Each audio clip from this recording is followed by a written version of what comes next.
Institut Setiami mengadakan acara seminar untuk membahas sistem perpajakan di dunia. Acara tersebut dihadiri secara virtual oleh para ahli perpajakan dari 9 negara, termasuk Indonesia. Acara yang digelar pada 26 Februari 2022 ini dalam rangka memperingati Milad Institut Setiami yang ke-39. Konferensi Internasional Kebijakan Perpajakan di Era Digital menjadi tema acara yang digelar di kampus Institut Setiami, Jakarta Pusat. Rektor Institut Setiami Profesor Wahyudin Lantureng mengatakan acara tersebut digelar untuk membahas kesiapan perpajakan dunia dalam menghadapi peralihan perekonomian ke era digital. Menurutnya pembahasan sistem perpajakan pada era digital harus secara global, tidak hanya sistem yang ada di Indonesia. Dirinya menuturkan Indonesia harus siap mengambil kebijakan perpajakan di era ekonomi digital. Dikarenakan APBN di Indonesia, 85% merupakan hasil dari sektor perpajakan. Dijelaskan bahwa Institut Setiami akan terus mengadakan acara seminar skala internasional dan diharapkan memiliki dampak yang baik untuk seluruh dunia. Tema memang ini sangat populer ya, bagaimana perpajakan itu, kebijakan perpajakan itu setelah kita masuki era digital. Hanya kita mengundang itu 8 negara, Indonesia jadi 9 ya. Ahli kita turunkan.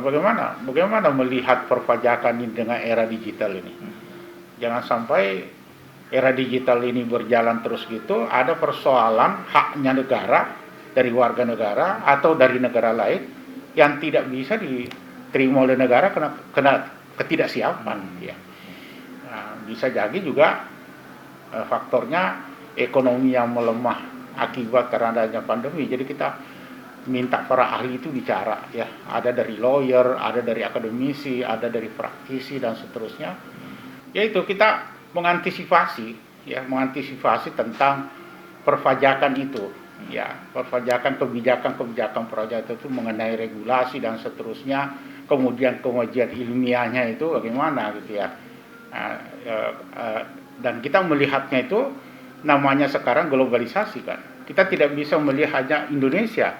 Ya, jadi kita tuh makanya kita undang Malaysia, kita undang Taiwan, kita undang Amerika Serikat, kita undang Belanda, kita undang Rusia, kita undang Swiss, kita undang Belanda gitu ya. Australia ada, Australia kita undang itu. Bagaimana membicarakan hal kayak begini ini secara bersama. Negara kita 85% lah. APBN kita itu dari pajak. Nah, begitu ada peralihan perekonomian kita tuh dari sistem digital, lalu kemudian kita tidak siap bagaimana kebijakan perpajakan. Nah, ya kan? Nah, itulah makanya Setiami mengambil inisiatif mengkoordinasikan beberapa negara membicarakan hal ini. Jadi kita tadi institusi yang itu sudah harga mati komitmennya international relation. Ya, kita harus melakukan sharing internasional, terutama karya-karya ilmiah tadi. Ya semua tadi itu kan yang oral tadi itu kan cuma 9 ya, 10 ya. Nah, tapi kan makalah yang dikirim dosen kita itu banyak. Nah, itu kan nanti akan mengisi jurnal-jurnal internasional itu, jurnal-jurnal nasional kita, sehingga seminar kita nanti dampaknya just not nasional, but internasional scientific gitu loh. Dari Jakarta, Andi Rezaldi, Halida Dianisina melaporkan untuk Sinpo TV.